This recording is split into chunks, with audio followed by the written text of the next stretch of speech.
T minus 10, 9, 8, 7, 6. We have main engine start. 4, 3, 2, 1, and liftoff. Liftoff of the 25th Space Shuttle mission, and it has cleared the tower. Here we have the Space Shuttle, an awesome machine for low Earth orbit access. And it was operated between 1981, the first flight. On April 12, 1981, Space Shuttle Columbia lifted off from the Kennedy Space Center in Florida with 2 crew members on board. Until 2011, so for 30 years, we had a total of 135 flights.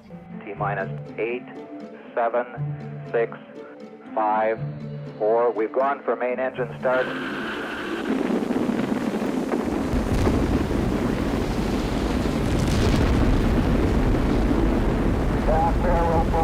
Go. Roger, roll.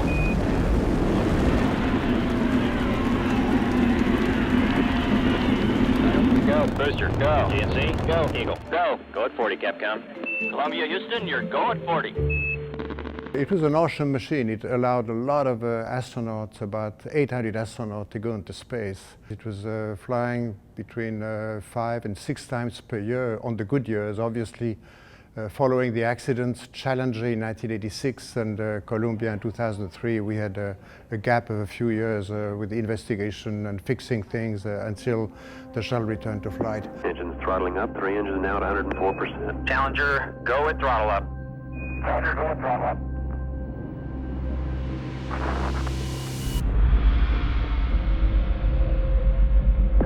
Flight controllers here looking very carefully at the situation.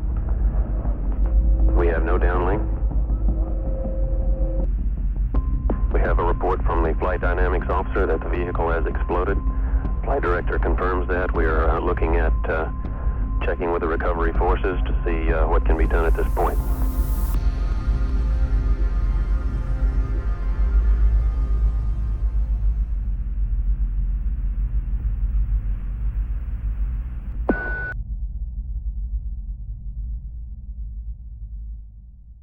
On top of the payload bay, you have the crew cabin for up to 7 astronauts.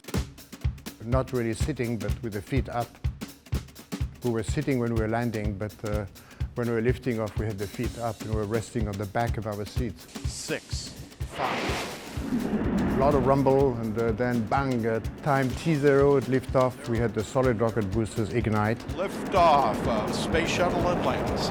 After 2 minutes separation of the boosters, I remember it was a time when we were at about 30 kilometers altitude above the ground and the sky was already completely black.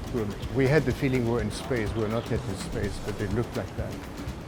Booster officer confirms staging a good solid rocket booster separation. Guidance now converging. We had about 3G acceleration at the end of the ascent, and then we went from 3G acceleration. 3G mean that every second we were gaining 30 meters per second velocity, at least for the last 2 minutes of the ascent. We reached a velocity of 28,000 kilometers an hour, then main engine cut off, and then we were going from the 3G to 0G within about a second and a half. Then we were in orbit. Once the solids come off, it takes about another 6 minutes to get into orbit. Here we are at 0G. I didn't believe it, so Kurt had to tell me. I have to say it's always with emotions that I see such a model of the space shuttle because the launch day was a very, very special day. And I remember the first servicing mission of Hubble. It was a night from the 1st to the 2nd of December 1993. And we had a liftoff foreseen at 4:26 in the morning, so a very precise time so that we can get on an orbit which has the same plane as the orbit of the target.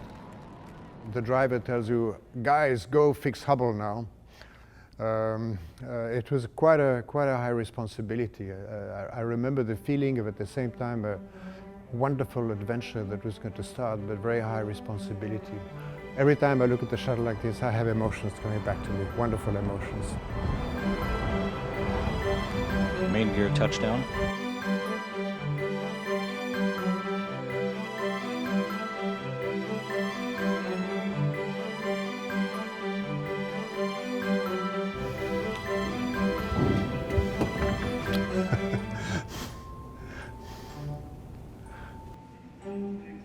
This is the spacesuit that was used in the shuttle program, the so-called EMU, Extravehicular Mobility Unit.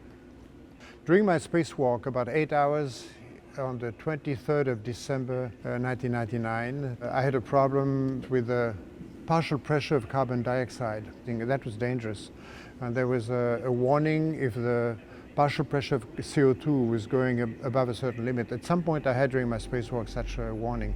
It's doo-doo, doo-doo, doo-doo, doo-doo, doo-doo, doo-doo, doo-doo. It was really annoying, because normally if it happens you are supposed to open a purge valve on the side of the helmet, and then it evacuates the oxygen but also the excess of carbon dioxide, but it uses a lot of oxygen and they need to go back to the airlock pretty rapidly. About that time Claude had a carbon dioxide sensor, a false one I should say, message, which made us wonder what we were going to do next. But luckily we quickly ascertained that as being a false alarm and carried on. I was very hesitant to open that valve and go back to the airlock and stop what we were doing, because we were doing something that was useful for Hubble and for the astronomy, and I didn't want to stop that. Of course, I didn't want to lose my life also, so we had to make a decision. And finally, they scratched their head on the Mission Control Center. They looked at the data and they said, well, it's a faulty sensor. So the sensor was failed, but in fact, the pressure was okay. So I could continue my spacewalk, thanks God.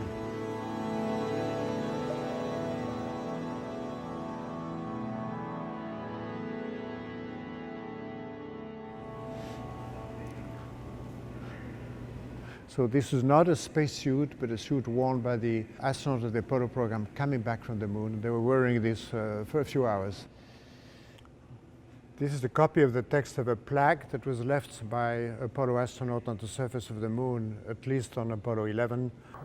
Here, men from planet Earth first set foot on the moon in July 1969. We came in peace for all mankind, and I think it's beautiful. It's really the spirit of a human spaceflight. It's normally one or maybe a set of nations, but representing all of humanity.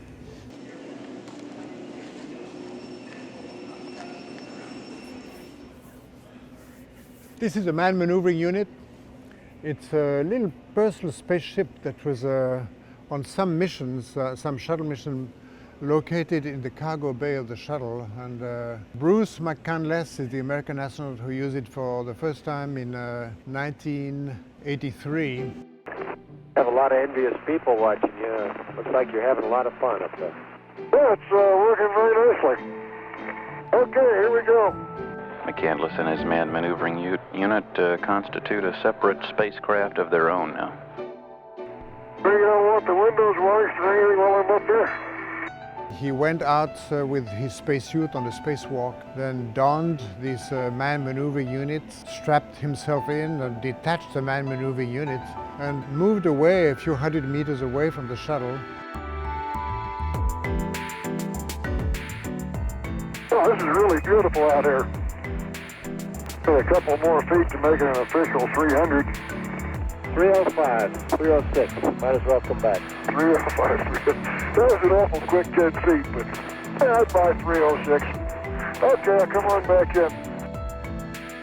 That's wonderful. And he was untethered. He was not attached to the space shuttle with a safety tether. He was just flying free at 28,000 kilometers an hour with his pressless spaceship.